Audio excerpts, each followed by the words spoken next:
Hi everyone. Before we get into the material, let me introduce myself first. My name is Winnie Gracia Christine. My student ID 63251146 and I am from class 63.2C.30 at University Bina Sarana Informatika. Today I am here to present my project for English Learning 2, and the topic I choose is Inside the Computer and Hardware. I picked this topic because a lot of people use computers every day but don't really know what's going on inside. So in this presentation, I walk you through the main components and explain how they all work together. Alright, let's get started. You can see on the screen, this presentation is titled Inside the Computer and Hardware, a comprehensive guide to computer components and hardware system. This is my project for English Learning 2 Math for University in Bina Sarana Informatika.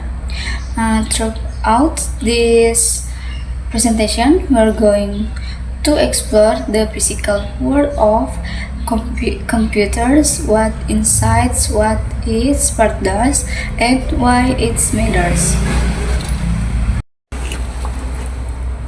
Before we dive in, let me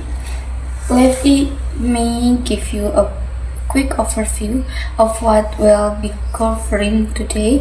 We have 6 main topics. First, what inside the computer, the core components you find if you open up a PC.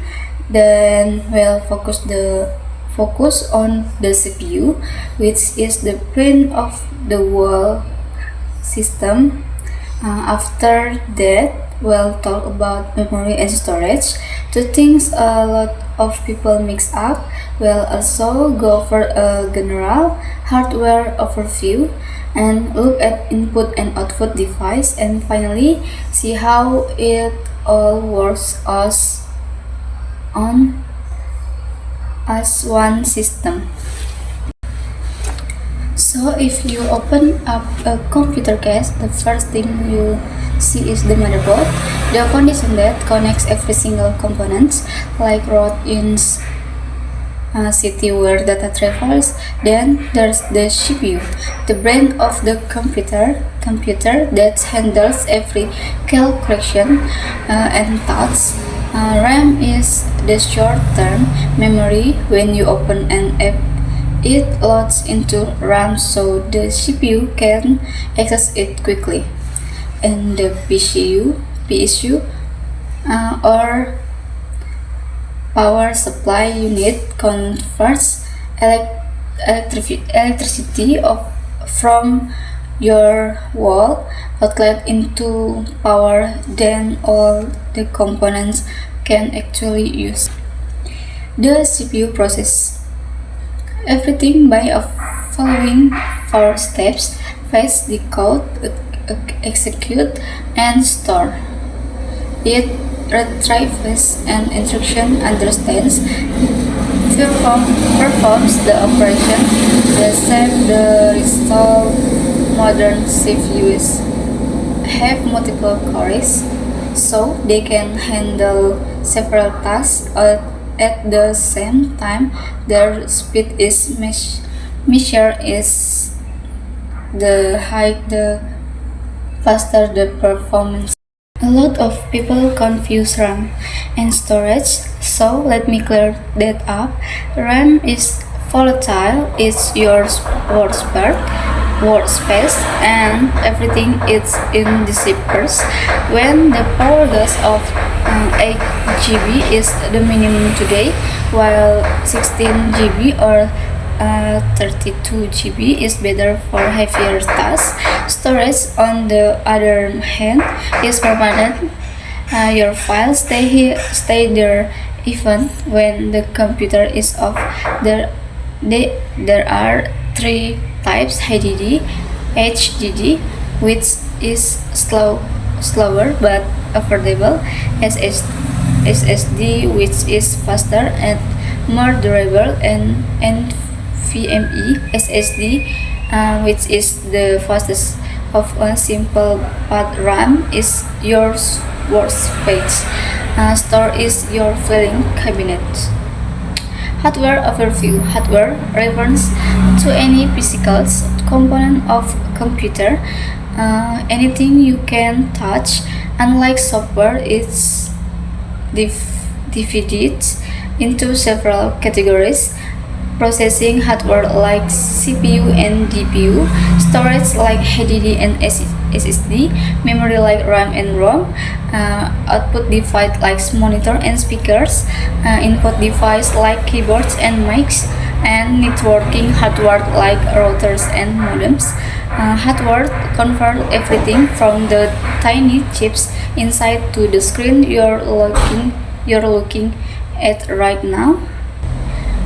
Input device are how you communicate with the computer, keyboard, mouse, scanner, microphone, and webcam. Output device are how the computer responds back to you: monitor, printers, speaker, projector, and headphones. Each one plays an important role in how we interact with the machine every single day. Action: follow one simple flow: input, process, output. For example, when you press a key on your keyboard, that's the input. The CPU processes it using RAM is its workspace, and the latter appears on your monitor as the output. If you save the file, it goes to storage permanently. Every component depends on each other. Remove one and the whole system breaks down. The CPU, or graphics processing unit, is designed specifically for graphics and visual processing. It has thousands of smaller cores working in parallel, making it powerful for gaming, video editing, and even AI and machine learning. Popular GPUs include NVIDIA, GeForce, and AMD Radeon. There are also expansion cards like sound cards, NICs, Wi-Fi cards, and capture cards that plug into the motherboard. All optional upgrades that make a computer more flexible. So, to wrap it all up, the motherboard connects everything.